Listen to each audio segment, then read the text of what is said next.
भीष्म पितामह के बचपन का नाम देवव्रत था। देवव्रत हस्तिनापुर के महाराज शांतनु और देवी गंगा की संतान थे।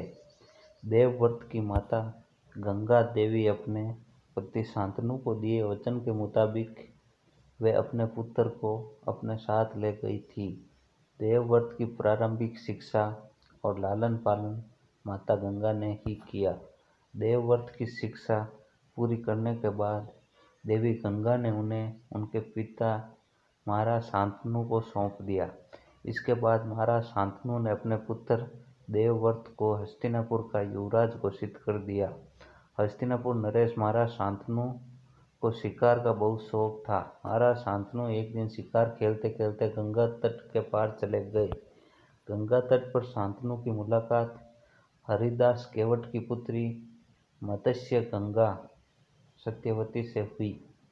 शांतनु केवट कन्या सत्यवती पर मोहित हो गए और उन्होंने सत्यवती के समक्ष विवाह का प्रस्ताव रखा। सत्यवती के पिता हरिदास केवट ने कहा कि मैं अपनी पुत्री का विवाह आपसे करने के लिए तैयार हूँ, लेकिन इस शर्त के साथ कि मेरी पुत्री का संतान ही हस्तिनापुर का उत्तराधिकारी होगा। इसके बाद राजा शांतनु के केवट का ये प्रस्ताव अस्वीकार कर दिया। बावजूद इसके वे सत्यवती को भूल नहीं पाते और उसकी याद में दिन रात व्याकुल रहने लगे। एक दिन देवव्रत ने अपने पिता शांतनु से उनकी व्याकुलता का कारण पूछा तो उन्होंने सारी बातें बताई।